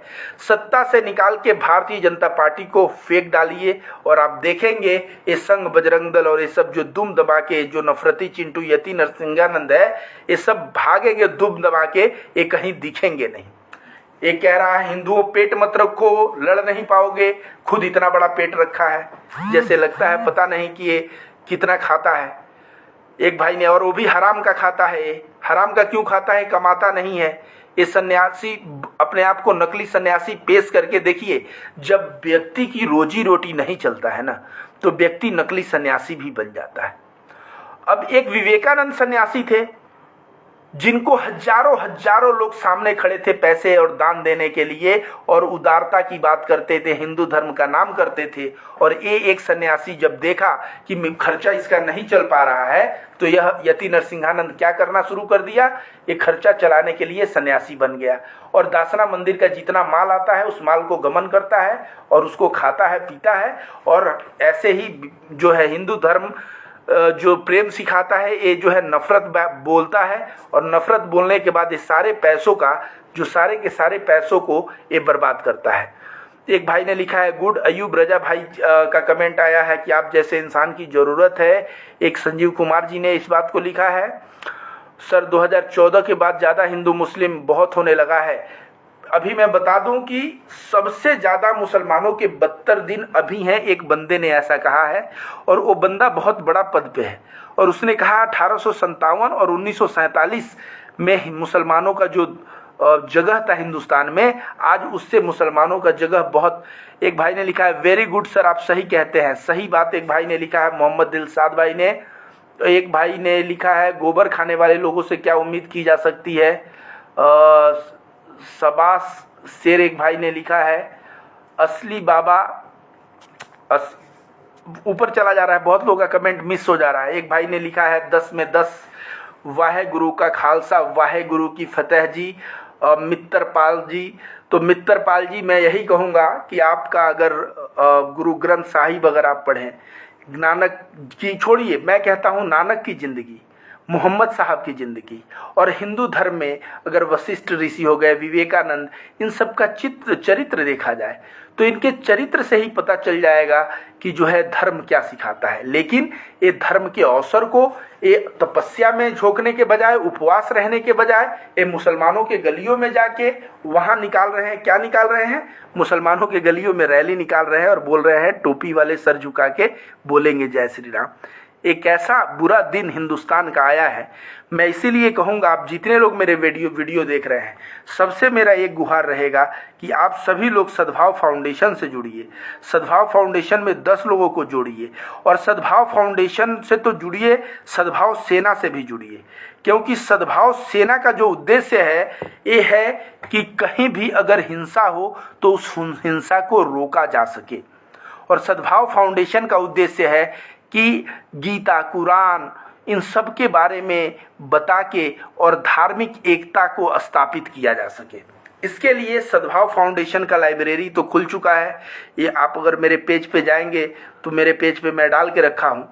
भाई सबसे अच्छी भाईचारा होती है, एक भाई ने लिखा है। भाई आप लगे रहो, हम लोग आपके साथ हैं। एक भाई ने गुलाब का फूल भेजा है। भाई आप कहाँ से हो? मैं उत्तर प्रदेश के भदोही ज़िले से हूँ, और भदोही ज़िले में रह के मैं इतना बोलता हूँ तो लोग सोचते हैं संघी मुझे मारते पीटते क्यों नहीं है। इसलिए मारते पीटते नहीं है क्योंकि मेरे चरित्र को संघी जानते हैं, और संघी भी जब मेरे सामने पड़ता है तो कहता है कि आप सही बोल रहे हैं। तो मैं उत्तर प्रदेश के भदोही ज़िले से हूँ। लेकिन आज मेरे वीडियो का जो बैकग्राउंड आप देख रहे हैं, मैं कोलकाता में आया हुआ हूँ, और कोलकाता में मैं कुछ दिन रहूँगा। इसके बाद महाराष्ट्र मेरा जाना है, पुणे में, वहाँ सद्भाव फाउंडेशन का एक ऑफिस खुलेगा। सद्भाव फाउंडेशन के ऑफिस के उद्घाटन के बाद मैं लातूर जिला जाऊँगा। लातूर जिला के बाद मैं मुंबई में जाऊँगा। भिवंडी में बहुत लोग मुझे बुला रहे हैं, थाने भिवंडी, और उसके बाद फिर मैं उत्तर प्रदेश में पुनः मैं आ जाऊँगा। Very very nice sir. तो एक बंदे ने ऐसे गुलाब का फूल भेजा है, तो आप सभी लोगों का बहुत बहुत धन्यवाद। वीडियो को ज़्यादा से ज़्यादा शेयर करें। कोई भी कमेंट हो तो कमेंट करें। और यति नरसिंहानंद जो बंदा कह रहा है कि 40 करोड़ मार दिए जाएंगे हिंदू और 50 करोड़ हिंदू इस्लाम कबूल कर लेंगे, 10 करोड़ हिंदू छोड़ के भाग जाएंगे, शायद इसको पता नहीं है कि भारत देश में ना अभी हाल ही में किसानों के ऊपर जो है गाड़ियाँ चढ़ी, और उसमें 7 किसान मारे गए, और देश का प्रधानमंत्री आके किसानों की सारी मांगे मान लिया। ये भारत देश है, यहाँ 2 लोगों की जान जाएगी, 10 लोगों की जान जाएगी, या ज़्यादा से ज़्यादा 100 लोगों की जान जाएगी ना, प्रधानमंत्री को अपना पद छोड़ना पड़ जाएगा। इसमें तुम ये नहीं कहो कि हिंदू जो है इतने कत्लेआम होगा। इसका उद्देश्य है ही नहीं हिंदू कत्लेआम होगा। इसका उद्देश्य समझिए, इसका उद्देश्य है कि भारतीय जनता पार्टी को मदद करके सत्ता में बनाए रखें। आपको याद होगा, भारतीय जनता पार्टी जब 2014 में आई, तमाम मुसलमानों ने भी वोट किया था। क्यों? ये बोले कि विकास विकास विकास, रोजगार रोजगार रोजगार। जब विकास रोजगार के नाम पे भारतीय जनता पार्टी ने वोट ले लिया, वोटों को चुराया, उसके बाद 2017 आया तो 17 में बोला गया कि विकास 2019 में नहीं दिखेगा। विकास 2022 में दिखेगा। ये अरुण जेटली का स्टेटमेंट है। और अरुण जेटली बोला 2022 तक हिंदुस्तान बहुत विकास हो जाएगा। आज 2022 आ चुका है। हिंदुस्तान में बेरोजगारी, भूखमरी, सब ये किसानों को भूखा मारना चाहते हैं, ये नौजवानों को भूखा मारना चाहते हैं, ये देश के महिलाओं और दलितों को भूखा मारना चाहते हैं। ये बताइए, हंगर इंडेक्स में भारत आज कहाँ का कहाँ पहुँच गया है। और शर्म की बात है कि हंगर इंडेक्स में हम लोग इतने पीछे हैं, बेरोजगारी और सब चीज से हम लोग भुगत रहे हैं, लेकिन आवाज उठा के सामने श्रीलंका में जैसे लोग आ रहे हैं, न सोशल मीडिया पे आवाज दिखता है, नहीं कुछ। क्यों पता है? क्योंकि यहाँ के लोग जो है बहुत टूट चुके हैं, इनको तोड़ा गया है षड्यंत्र के तहत। और जो अंधभक्त मोदी मोदी करते हैं, वो अंधभक्त आज कंधा सीधा करके खड़े नहीं हो पाते। बेरोजगारी और आर्थिक स्थिति की मंदी ने उनका इतना बुरा हाल कर दिया है। तो दोस्तों, कमेंट, कोई भी कमेंट हो तो कमेंट करिए। और मैं कहूँगा, दंगा अगर हिंदू मुस्लिम होना चाहिए तो होना चाहिए। तो सबसे पहले जो दंगा फैलाने का प्रयास कर रहा है, जो नेता, जो दंगाई, उसको जो है सबसे पहले अपने बेटे को भेजना चाहिए। ये लोग अपने बेटे को अमेरिका, लंदन, कहाँ कहाँ पढ़ाएंगे और गरीबों को नफरत फैला के, गरीबों को लड़ा के उनके बेटों की हत्या करवाएंगे। यह चीज़ गलत है दोस्तों। यति नरसिंहानंद चाह रहा है कि हिंदुस्तान में बीजेपी अगले 2024 में भी जीते, 29 में भी जीते, लेकिन अगर देश के हिंदू और मुसलमान सही ढंग से काम किए। क्योंकि अखिलेश यादव की जो हार है उत्तर प्रदेश में, वो हार को मैं हार नहीं मानता। क्यों नहीं मानता? क्योंकि 70 सीट पे अखिलेश यादव 500, 1000 और 2000 वोट के अंतर से हारे। 70 सीट पे अगर 500, 1000 और 2000 वोट के अंतर से हारे हैं, मतलब ये पासा पलट भी सकता था। 70 सीट अगर अखिलेश के खाते में आ जाते तो अखिलेश की सरकार होती। सांसद का चुनाव है 2024 में। इस चुनाव में अगर हिंदू मुस्लिम दिमाग से अगर कार्य किया तो मैं गारंटी देता हूं कि भारतीय जनता पार्टी जो है, इसको सत्ता से बाहर करने का अखिलेश यादव आज भी पावर रखता है। आज भी ममता बनर्जी, शरद पवार जैसे नेता हैं जो मोदी को बाहर करने का, बाहर का रास्ता दिखाने का के लिए जो है, ये लोग पूर्ण रूप से सक्षम हैं। दोस्तों, आप लोग कमेंट करिए। मैं आप लोगों के कमेंट का इंतजार कर रहा हूँ। कमेंट करिए दोस्तों। जितने भी लोग मुझे देख रहे हैं, आप लोगों को बहुत बहुत धन्यवाद। कमेंट करिए, आप लोगों की दिल की भी बातें मैं सुनूं। एक बंदा ने लिखा है, देखे, थोड़ा अंधभक्त टाइप बंदा है, और इनका नाम है गोपाल जी मिश्र। गोपाल जी मिश्र, आप बोल रहे हैं कि तुम्हारा क्या उद्देश्य है? करौली होता रहे, तुम जैसे नामर्द हिंदुओं के रहते हिंदुओं की यही दुर्गति होती रहे।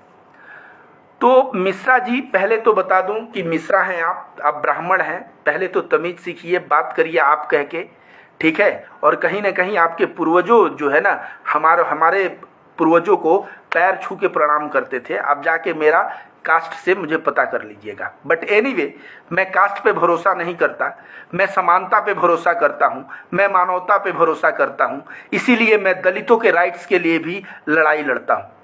लेकिन आपको बता दूं मिश्रा जी कि आप कह रहे हैं कि कुरान, जिस तरह से राजस्थान में मुसलमान पत्थर चलाए और हिंदू नामर्द बन के देखता रहे, इन जो बोल रहे हो हिंदू नामर्द न बने, मुसलमानों को रमजान के महीने में इनके घर में आग फूंक दे। इनको जरूरत क्या थी कि वहां से रैली निकालते, अपने शांतिपूर्वक रैली निकालते। वहां जाके ये गाना चलाना मिश्रा जी कहाँ तक जायज है? आप ही के घर में आके और आज दलित गाना बजाने लगे कि तुम आ रहे हो, तुम देश छोड़ो और नहीं तो तुमको काट के देश से भगाएंगे। दलित अगर ऐसा स्टेटमेंट, तुम ब्राह्मण हो, ऐसा देने लगे तुम्हारे घर के बाहर, वो बोले हमारे पूर्वजों का शोषण हुआ है, हम भी करेंगे तुम्हारा शोषण। अगर दलित ऐसी बातें करने लगे तुम्हारे घर के सामने हजारों की संख्या में आके, तुम क्या करोगे? तुम क्या करोगे? तुम्हारे पास तो इतना पेशेंस नहीं है कि मेरे बात को बर्दाश्त करो। तुम करके बातें कर रहे हो। और जो वहां पे गए नफरतबाज, जो आतंकी गए, वो नारा लगा रहे हैं कि टोपी सर झुका के और मुल्ले चिल्लाएंगे जय श्री राम। कभी कोई बोल रहा है राम राम चिल्लाएंगे, मुल्ले काटे जाएंगे। यह बात अगर मुसलमान बाहुल्य क्षेत्र में जाके तुम कहोगे, तो अगर तुम्हारे ऊपर पत्थर पड़ा तो ये समझो वो भी पत्थर कौन मारा। मुसलमान कभी दंगा नहीं चाहता, हिंदू भी कभी दंगा नहीं चाहता। हिंदू तो कभी जाएगा ही नहीं। मेरे जैसे हिंदू है घर में बैठ के, मैं भी फलाहार हूँ, मैं फलाहार कर रहा हूँ अपना, मेरा वेट भी कमा है 3 किलो। तो मैं भी उपवास हूं। अपने साधना में लोग बिजी रहते, अपने साधना में बिजी व्यस्त रहने के बजाय तुम जो है रैली और रैली में जाके ऐसी अनाप शनाप कार्य कर रहे हो। और वहाँ पे जो है अगर कुछ मुसलमान, जैसे देखो मैं कहता हूँ ना, हिंदुओं में भी नफरतबाज हैं तो मुसलमानों में भी नफरतबाज हैं। हर एक समाज में, मेरी एक बात आप समझिए, दलित हो, ब्राह्मण हो, कास्ट से ले लीजिए, गरीब अमीर से ले लीजिए, हिंदू मुस्लिम सिख ईसाई से ले लीजिए, प्रत्येक समुदाय में 2% लोग अपराधी तबके के होते हैं। इन 2% अपराधी तबके के जो लोग होते हैं प्रत्येक मजहब में, प्रत्येक समाज में, मजहब मत कहें, प्रत्येक समाज में ये 2% जो नफरती तबके के लोग होते हैं वही पत्थर मारे होंगे। लेकिन उनको भी प्रोवोक कौन किया है, उनको भी उग्र कौन किया है? तुम कह रहे हो मुल्ले सर झुका के और बोलेंगे जय श्री राम, मतलब मुल्लों को मैं इतना हम लोग पीटेंगे और उनको मजबूर करेंगे सर झुका के और बोलेंगे जय श्री राम। देश संविधान पे चलता है, तुम्हारे बाप जो है ना, बाप के लिखे हुए संविधान पे नहीं चलता। ये मनुस्मृति पे देश नहीं चलता। मनुस्मृति पे देश चलता तो तुम लोग क्या किए थे? तुम लोग दलितों को मार मार के और उनको हाथ ऐसे उनका बध जाता था, सर नीचे रहता था और तुम बोलते थे बोलो जय श्री राम, तो जय श्री राम, और तुम बोलते थे जो वो करते थे। दलितों के ऊपर तुम लोगों ने इतना शोषण किया है, इतना शोषण किया है। मोहम्मद अली जिन्ना, उस बंदे ने जो समुद्र के आसपास महाराष्ट्र में घेर के कहा गया यहाँ मुसलमानों का आना अनिवार्य है, सॉरी मना है, तो मोहम्मद अली जिन्ना बोला कि मुसलमानों के साथ छुआछूत हो रहा है, मुसलमानों का अलग देश बना लो। ये दलित का बाबा साहब अंबेडकर एक ऐसा नेता थे जिन्होंने दलितों के साथ इतने अत्याचार और छुआछूत होने के बाद भी उन्होंने समाधान दिया कि जमीन का टुकड़ा अलग कर लेने से ये दलित और हिंदू का बराबर स्थान नहीं आ जाएगा, दलित और ब्राह्मण का। उन्होंने कहा कि दलितों तुम लोग ब्राह्मणों को अपना दामाद बनाओ, सॉरी ब्राह्मणों तुम लोग दलितों को अपना दामाद बनाओ। बाबा साहब अंबेडकर ने क्या कहा? बाबा साहब अंबेडकर ने कहा कि हे ब्राह्मणों तुम लोग दलितों को अपना दामाद बनाओ। तो मिश्रा जी, आप जो सुन रहे हैं मुझे, अगर आप दलित को अपना दामाद बना लिए होते तो शायद समाज में आज बराबरी आ गई होती। तो बाबा साहब अंबेडकर ने कहा कि intercaste marriage is the only solution which can remove the caste set mind set. तो उन्होंने कहा कि कास्ट बेस्ड माइंडसेट को हटाना है तो क्या करना है? Intercaste marriage. तो उन्होंने संविधान में लिखा इंटरकास्ट मैरिज हो। अब कोई इंटरकास्ट मैरिज करता है, किसी के माता पिता बोलेंगे नहीं भाई ये हमारे जात के खिलाफ है, तो पुलिस पकड़ के अंदर करेगी, क्योंकि बाबा साहब के अंबेडकर के संविधान में इंटरकास्ट मैरिज को उन्होंने जगह जानबूझ के दिया। और उन्होंने कहा कि मोहम्मद अली जिन्ना गलत है, जमीन के टुकड़े को बांट लेने से जो है मुसलमान हिंदू का समस्या नहीं सुलझेगा और दलित ब्राह्मण का भी समस्या मैं अगर दलिस्तान मांग लूँ या चमरिस्तान मांग लूँ तो नहीं होगा। उन्होंने कहा ये होगा कब? जब चमारों को ब्राह्मण अपना दामाद बनाने लगेंगे तो यह मामला सॉल्व हो जाएगा। लेकिन आज तक चमारों को ब्राह्मणों ने दामाद बनाया क्या? ब्राह्मणों ने तो चमारों को दामाद बनाया नहीं। अगर इंटरकास्ट मैरिज हुआ होता तो शायद समाज में आज समानता आ गई होती, और समानता जब आ गई होती तो शायद तुम कह रहे हो ना रिजर्वेशन, शादी इंटरकास्ट करने लगो, जहां रोटी और बेटी दोनों का संबंध बनेगा, सब लोग जनरल कास्ट हो जाएंगे, और सब लोग जनरल कास्ट हो जाएंगे तो आरक्षण की कोई जरूरत नहीं पड़ेगी। ठीक है, तो मिश्रा जी पहले तो आप देखिए कि दलितों पे कितना अत्याचार आप लोगों ने किया, अब मुसलमानों को टारगेट कर रहे हैं। अगर दलित, बाबा साहब अंबेडकर ने तो ब्राह्मणों को भी वही राइट्स दिए जो दलित को राइट्स दिए, मुसलमानों को भी वही राइट्स दिए जो हिंदू को राइट्स दिए। लेकिन तुम संघी हो। गोलवालकर एक ऐसा बंदा था कि गोलवालकर कहता था ना बाबा ना, गोलवालकर कहता था ना बाबा ना, इन मुसलमानों को कभी भी देश में नागरिकता नहीं मिलनी चाहिए, द्वितीय श्रेणी की नागरिकता। और जो गोलवालकर चिल्ला चिल्ला के 1940-45 के समय बोला, उसने कहा देश का असली दुश्मन मुसलमान है, क्रिश्चियन है, उनसे हमें लड़ना है, अंग्रेज हमारे दुश्मन नहीं है।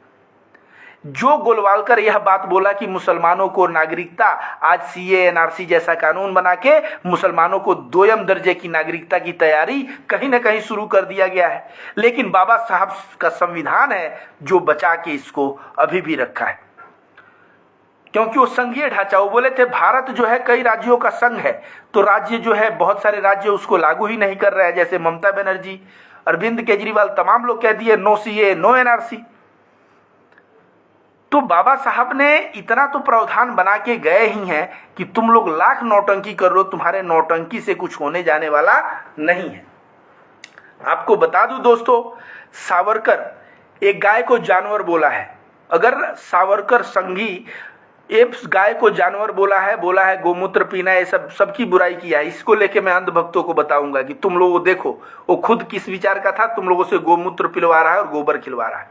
ये सावरकर जेल जाने के पहले कह रहा है कि जफर जो थे ना, ये जो बहादुर शाह जफर जो मुगलों के अंतिम जो शासक थे, ये कह रहा है कि उनके बेटों का गर्दन काट दिया गया, उनके परिवार की बुरी स्थिति हो गई, ये कितना बुरा हुआ अकबर के परिवार के साथ। जेल जाने के पहले जो सावरकर ये बात कहता है, जेल से छूटने के बाद कहता है कि मुसलमान इस देश का हो ही नहीं सकता। क्यों नहीं हो सकता?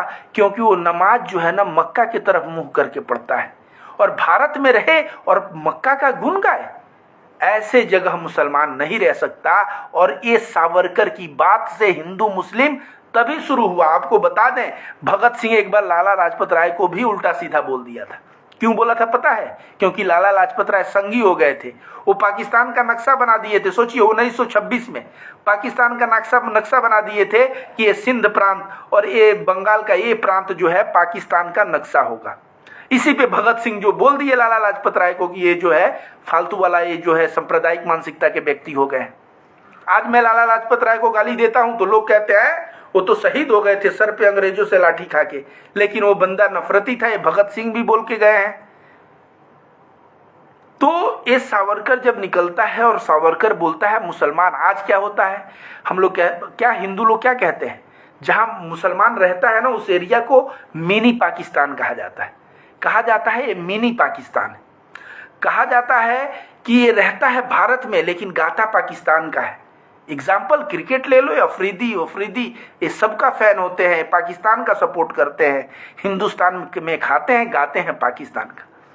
यहाँ मोहम्मद शमी जैसे एक ईमानदार प्लेयर जो अपने ईमान के साथ बॉलिंग करता है, पाकिस्तान के भी छक्के छुड़ा देता है, वो बंदा अगर कभी पाकिस्तान से अगर खराब परफॉर्मेंस कर दिया तो इसको लोग बोलते हैं मुल्ला था, मुल्ले को सपोर्ट किया। इसमें अगर विराट कोहली आते हैं शमी का समर्थन देने तो ये नफरती इतने दंगाई और पागल हो गए हैं कि ये विराट कोहली की बेटी को कह देते हैं कमेंट करके कि इसकी बलात्कार कर देंगे। आप सोचिए किस तरह की मानसिकता इस देश में डेवलप हो रहा है कि एक 9 महीने की बच्ची को ये लोग कह रहे हैं। और नवरात्र का समय चल रहा है, लड़कियों की पूजा होती है इसी नवरात्रि में, माता का हम लोग रूप मानते हैं। तो सावरकर ने जो नफरत शुरू किया वो नफरत बढ़ते बढ़ते आज यहां तक पहुंच गया है कि अगर मैं मुस्लिम्स के राइट्स की बात करूंगा तो मुझे देश का गद्दार और मुसलमान बता दिया जाएगा। विराट कोहली शमी का सपोर्ट कर देगा तो उसकी बेटी जो अभी छोटी है, नन्ही मुन्नी है, उसके बलात्कार तक की धमकियां दे दिया जाएगा। यह देश संघियों ने कहां से कहां तक पहुंचा दिया, आप अंदाजा लगा सकते हैं। पता नहीं जब हिंदुस्तान पाकिस्तान अलग हुआ था तो ये भी इन लोगों को पता नहीं कि ज्यादातर मुसलमान पक्ष में थे कि हिंदुस्तान में ही रहना है। कुछ लोग क्या किए थे आपको पता है? एक विनोद जैन का कमेंट आया है, तू हिंदू है या कुछ और। तो विनोद जैन, पहले मैं बता दूं कि तू जो है जैन नहीं है। अगर जैन रहता तो ऐसी बात ही नहीं करता, ठीक है। अगर जैन रहता तो जैन में तू बता महावीर बाड़ी, जैन जिन सूत्र कुछ भी पढ़ा है, वहां पे किस तरह से पहले बात करने की तमीज तू सीखा है। तू बोल रहा है तू हिंदू है तो कि कुछ और है। तो मैं पक्का हिंदू हूं और मैं स्ट्रांगली हिंदू हूं। और तुझे दिखना है हिंदू तो भदोही आ जा, भदोही आ जाए। तमाम यति नरसिंहानंद के चेले मुझे फोन किए थे, उठवा लेंगे, भदोही से उठवा लेंगे, गला कटवा देंगे। सूरजपाल अंबू का तो मैं महाकाल जो संगठन है, महाकाल संगठन जो भदोही में चलता है, आलोक सिंह उसका अध्यक्ष है। वो बंदा मेरे साथ बहुत मेरा सम्मान करता है। जब मैंने करणी सेना वाला बात बताया, वो कहा कि करणी सेना वाले जहां दिख जाएंगे वहीं पे उनको तो तुम जानते नहीं हो कि मेरे साथ कितना हिंदुओं का सपोर्ट है। और इसीलिए मैं भदोही जिले में उत्तर प्रदेश में बैठ के और अच्छे से योगी आदित्यनाथ और भारतीय जनता पार्टी और यति नरसिंहानंद, मैं गलत को गलत और सही को सही हमेशा कहूंगा, और इसके लिए तुम चाहे कुछ भी बोलो। तो सावरकर की जो मैंने बातें बताया आपके दिमाग में गया होगा कि कैसे सावरकर ने हिंदुओं के दिमाग में जहर बोना शुरू कर दिया। 82 बरस की उम्र में एक बूढ़ा आदमी, 82 बरस, जब उसके अंदर काम वासना नहीं रह जाता, जब वो काम वासना उस बूढ़े आदमी के अंदर नहीं रह जाता, उस वक्त सावरकर का स्टेटमेंट सुनेंगे आप लोग। सावरकर कह रहा है मुसलमानों के घर में घुस के उनकी बहन बेटियों के साथ बलात्कार किया जाए। और यह सावरकर की बात सच कब होती है? गुजरात दंगे में पता होगा, कोई कहा कि मैंने प्रेग्नेंट लेडी का पेट काट के उसके बेटा का गर्दन उसमें से निकाल के काट दिया। आपने सब सुना होगा, कोई बात इसमें से छुपा नहीं है।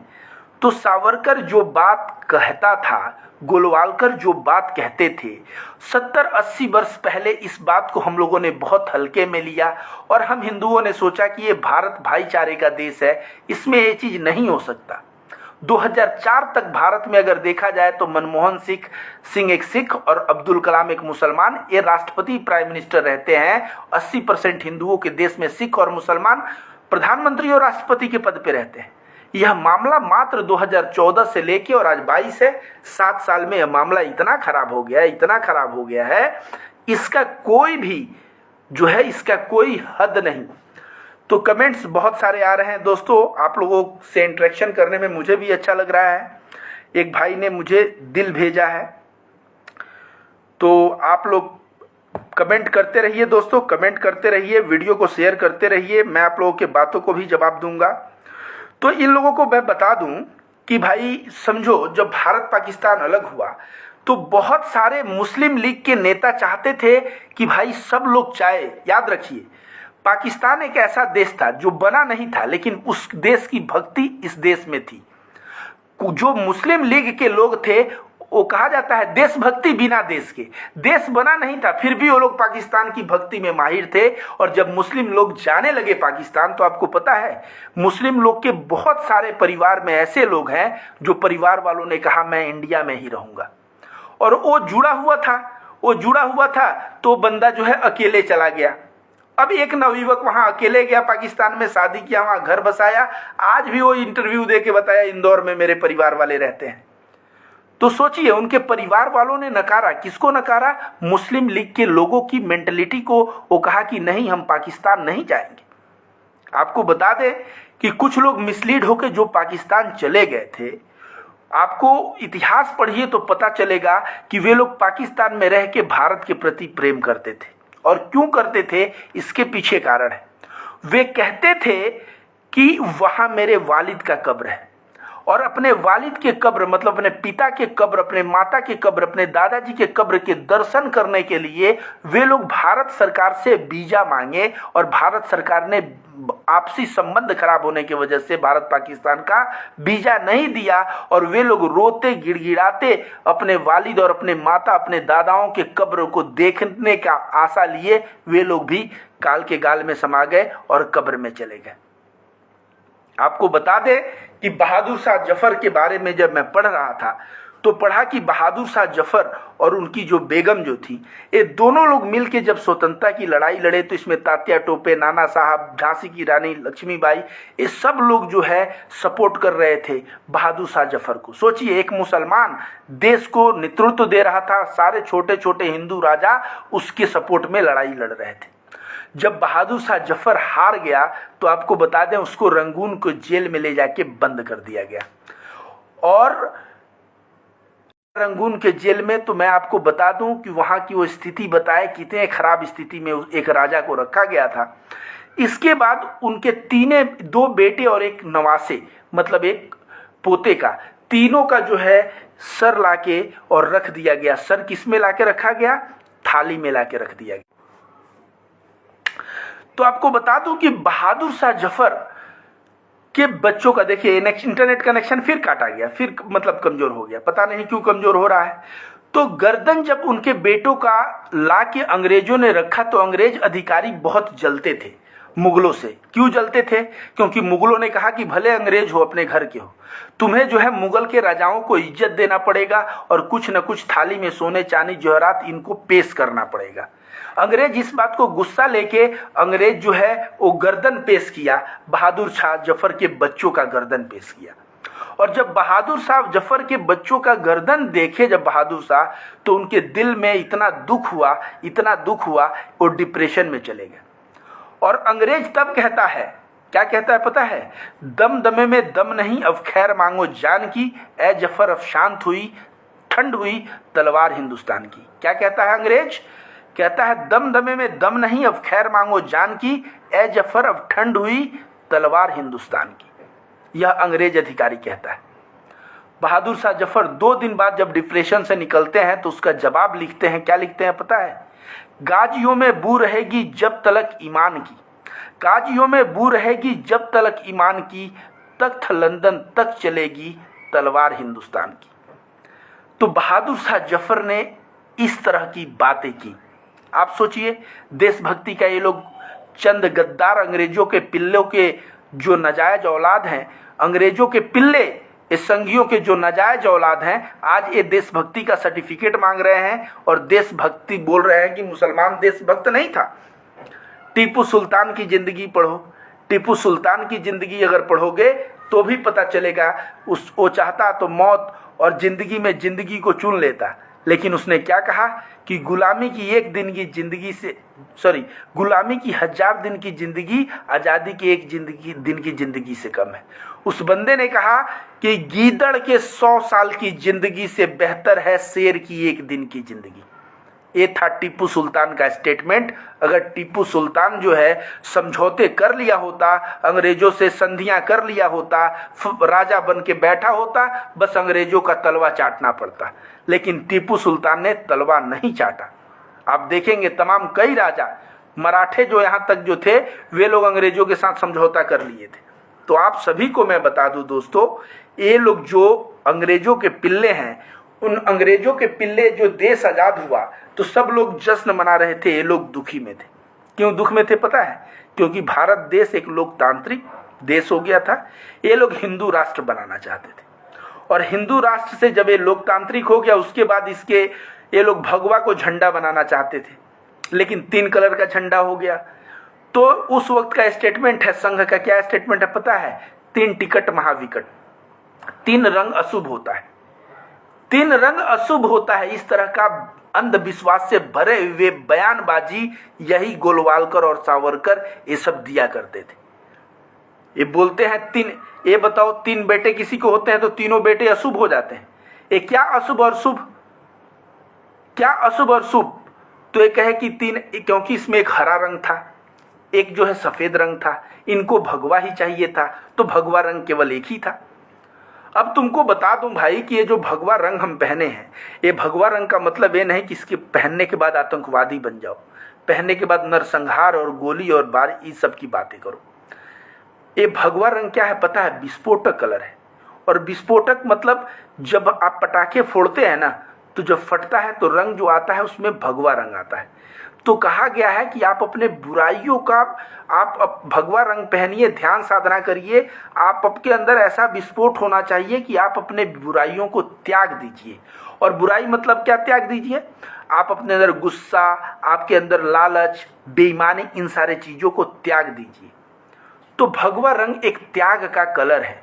इस त्याग को कलर को ये लोग हिंदू मुसलमान बन के आपस में झगड़ा कर रहे हैं। उसके बाद पीला रंग बौद्ध धर्म का कलर है, आप सभी को पता होगा। तो बौद्ध धर्म का कलर जो पीला रंग का कुर्ता है, तो पीला रंग क्या करता है? जोड़ता है। आपके पैर में अगर हड्डी क्रैक हो जाए तो माँ चूना हल्दी लगाती है जोड़ने के लिए। शादी विवाह में हिंदू परिवार में मैं हूँ, किसी को कागज दिया जाता है जन्म तिथि का, तो उसमें पीला हल्दी लगा के दिया जाता है।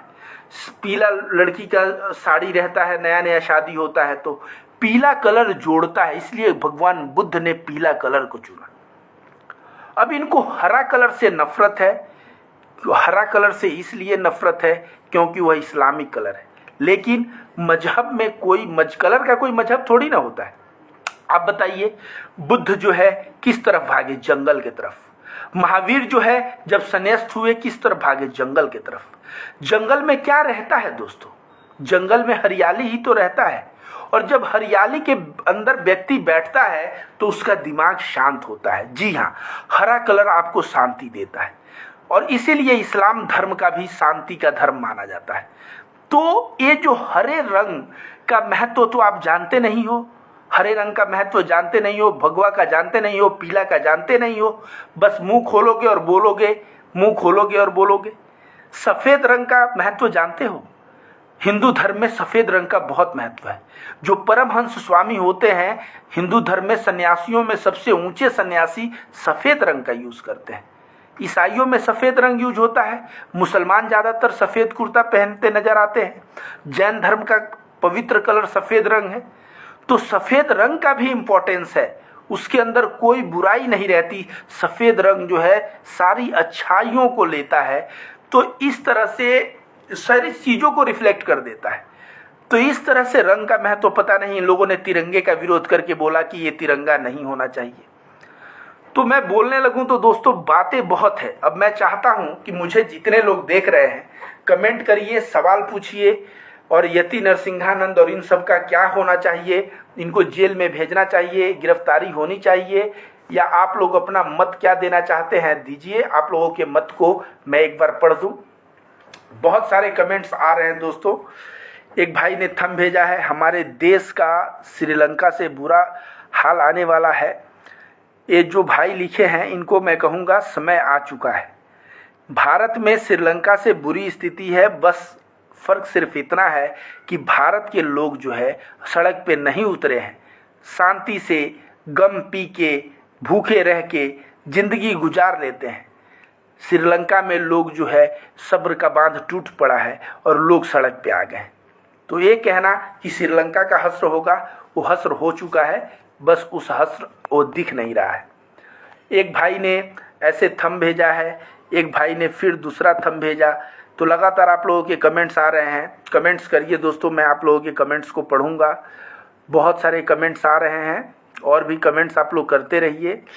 कोई दिल भेज रहा है, एक भाई ने लिखा है फिर देश बताते में कुछ लोग लगेगा, और रमज़ान मुबारक हो, एक भाई ने लिखा है। एक भाई ने लिखा है धन्यवाद भाई, आपको हिंदू मुस्लिम भाईचारा होना चाहिए, हम आपके साथ हैं। इस तरह का कमेंट लगातार आ रहा है। दोस्तों आप लोगों को बोल दूं, सद्भाव फाउंडेशन, सद्भाव सेना, मैं 2 संगठन चला रहा हूं। सद्भाव फाउंडेशन का उद्देश्य हिंदू मुस्लिम एकता, देश से गरीबी को मिटाना, बेरोजगारी को मिटाना, और जब देश समृद्ध तभी बनेगा जब हिंदू मुस्लिम एक होगा। सद्भाव सेना का उद्देश्य है हिंदू मुसलमानों की जान की रक्षा करना। अगर उनका जान खतरे में है तो हम जो है अहिंसा का मार्ग लेके हम जान बचाएं। जय हिंद बोलो। एक भाई लिखा वेरी गुड भाई। एक भाई ने मुझे कोई लिंक भेजा है, देश बर्बादी की तरफ जा रहा है। एक भाई लिख रहा है गुड सर, एक भाई लिख रहा है वेरी गुड सर, एक भाई लिख रहे हैं मोहम्मद अमन भाई थैंक्स लिख रहे हैं। तो लगातार आप लोगों के कमेंट्स आते जा रहे हैं। एक भाई ने लिखा है कि हिंदू मुस्लिम एकता होनी चाहिए। एक भाई ने लिखा है गॉड ब्लेस यू भाई, गुड है। एक भाई ने कमेंट आ रहा है। कोई सवाल हो तो आप सलाह। तो लगातार कमेंट्स आते जा रहे हैं, लगातार कमेंट्स आते जा रहे हैं दोस्तों। मुझे अभी जो है एक भाई ने थंब भेजा फिर, 3 देवता हैं, त्रिशूल हैं, जिंदगी की बहुत बड़ा कमेंट लिखे हैं ऊपर, माँ विष्णु महेश। जय भीम सर। एक भाई लिख रहे हैं और लोग भूखे मरेंगे कि आपकी बातें बहुत अच्छी लगती है। एक भाई लिखे हैं नाइस, आपकी बात सही है, सलाम है आपको सर। एक भाई ने लिखा है देश में एकता की ज़रूरत है। एक भाई ने लिखा है वेरी गुड। एक भाई ने लिखा है सबका मालिक एक है, ईश्वर अल्लाह तेरो नाम, सबको सम्मति दे भगवान। ये नफ़रत को ख़त्म होनी चाहिए। Good work, God bless you भाई। क्या हो गया है हमारे देश को? Good initiative. न हिंदू मरता है न मुसलमान मरता है, सिर्फ इंसान मरता है। बहुत बहुत बहुत बड़ी बात आपने कहा कि मानवता और इंसान जो है ये इंसानियत के साथ बुरा हो रहा है। सेव इंसान, इंसानों को बचाना चाहिए। देश भिखारी बन जाएगा आने वाले टाइम में। नफरत देश से बर्बाद। देश की एकता और अखंडता को बनाए रखने के लिए सद्भाव को बनाए रखना बहुत ही ज़रूरी है। एक भाई ने लिखा है एक भाई ने लिखा है वेरी नाइस। एक भाई ने लिखा है unity is the strength of our great country. वे बिल्कुल, एकता ही अपने देश का बहुत बड़ा ये है। बीजेपी ने बर्बाद कर दिया जनता को, एक भाई ने लिखा है। एक भाई ने जो है दिल भेजा है, सर आप जैसे हिंदू होने चाहिए। एक भाई ने लिखा है गुड। एक भाई ने लिखा है hello brother, very very nice. Raees Khan ji लिख रहे हैं। सतीश कुमार लिख रहे हैं भाई कैसे हो। लगातार कमेंट्स आ रहा है। गुलाब का फूल आया, एक बहुत बड़ा कमेंट आया था। भाई का नाम मैं पढ़ दे रहा हूँ, शिवशंकर नेताजी। देश को महान बनाने के लिए नेताजी को चंद्र बोस के राहों पे चलना पड़ेगा, इस तरह की ये बात कह रहे हैं। तो अहिंसा का समर्थक तो मैं हूँ नहीं, आप जगाते रहो लोगों को प्लीज़। तो इस कार्य को मैं प्रतिदिन ही आप देखेंगे लोकतंत्र टीवी के लाइव के माध्यम से प्रतिदिन मैं लोगों को ये प्रेरणा देते रहता हूँ, लोगों को जगाते रहता हूँ। अब्दुल भाई हम सब एक हैं, एक भाई ने लिखा है। ओम, एक भाई रुपेश जी ओम लिखे हैं। ओम आपको पता है ईश्वर का नाम है और बोला जाता है ओम बोलने से व्यक्ति को बहुत शांति मिलता है। तो ओम एक कमेंट आया है। एक कमेंट जो है थम आया है, भक्त तो नहीं हो। एक भाई लिख रहे हैं नफरत देश को बर्बाद करके रख देगा। जी, बर्बाद करके रख नहीं देगा, बर्बाद करके रख दिया है। सर आप बहुत ही अच्छा बोलते हैं, एक भाई ने लिखा है। तो आप लोगों के कमेंट्स लगातार, बेरोजगारी की वजह से चोरी बढ़ गई है, इस देश में आप जैसे लोगों की ज़रूरत है। हिंदू मुस्लिम में एकता होनी चाहिए। अल्लाह पाक आपको सलामत रखे, आपको सलाम। भक्त मत बनो, एक रहना चाहिए। जी, भक्त मत बनिए, अंधभक्त मत बनिए, गोबर भक्त मत बनिए। हिंदू मुस्लिम एकता रहनी चाहिए। सारे लोग बराबर हैं, बिल्कुल। शराफत अली दानिश भाई लिख रहे हैं वेरी गुड। तो आप लोगों के कमेंट्स लगातार आ रहे हैं दोस्तों, लगातार आ रहे हैं। भाईजान आप ऐसे बोलते रहेंगे क्या? मुद्रा स्थिति मजबूत रखने के लिए क्या पॉलिसी? भाई ऐसे कुछ लिखे, ऊपर चला गया कमेंट। एक भाई लिख रहे हैं गुड जॉब। एक भाई लिख रहे हैं भाई आप जो लिख रहे हो जय श्री राम, तो मैं भी कहता हूँ जय सिया राम, जय सीताराम। भाई देश में धार्मिक हिंसा बंद होनी चाहिए। जी, धार्मिक हिंसा तो होनी ही नहीं चाहिए देश में, धार्मिक हिंसा होनी ही नहीं चाहिए। हिंदू और मुस्लिम एक है, एक भाई ने लिखा है हिंदू मुस्लिम एक है। रईस खान जी लिख रहे हैं वेरी गुड। तो लगातार आप लोगों का कमेंट्स आ रहा है दोस्तों, लगातार आप लोगों का कमेंट्स आ रहा है। तो इसी के साथ मैं आपको कहूँगा वीडियो को ज़्यादा से ज़्यादा शेयर करिए। और आज के लिए बस इतना ही। कल आप लोगों के बीच फिर मैं लाइव आऊँगा। सभी इंसान धर्म बिल्कुल बर्बाद कर दिया है बीजेपी आरएसएस वालों लोगों ने हमारे देश को। आई लव यू भाई। मानव एक समान होना चाहिए, एक बराबर होना चाहिए, चाहे हिंदू है या मुसलमान। इस प्रकार की भावना पैदा गलत है। एक भाई ने लिखा है you are really great sir, आपका कोई जवाब नहीं, इस तरह से बेंगलोर से हैं। Very good. एक भाई ने लिखा है, अब्दुल जाहिर भाई ने लिखा है हम सब एक हैं, सब जो है बहन भाई हैं। एक भाई ने ऐसा लिखा है कि हम हिंदू मुस्लिम सब एक हैं। आई लव यू भाई एक ने लिखा है जब आप लाइव आते हो तो टाइम बता दीजिए, हम आपका इंतज़ार करेंगे। तो लोकतंत्र टीवी पे मैं रात को 9 बजे लाइव आता हूँ। आई मिस यू भाई। अल्लाह हमारे बारे में ऐसा कुछ लिखा है, एक भाई लिखे हैं गॉड ब्लेस यू। ठीक है, तो इस लगातार कमेंट्स आप लोगों के आ रहे हैं, लगातार कमेंट्स आ रहे हैं। एक भाई ने लिखा है अल्लाह हमारे वतन की हिफाजत फरमाए जो लोग नफरत फैलाने की कोशिश कर रहे हैं। एक भाई ने लिखा है हिंदू मुस्लिम एकता देश में होनी चाहिए। और रुपेश कोहली भाई ने फिर ओम ओम ओम ओम लिख के भेजा है। ओम ओम ओम लिख के भेजना बहुत अच्छी बात है। ओम से दिमाग शांत होता है, ईश्वर के आदमी करीब जाता है।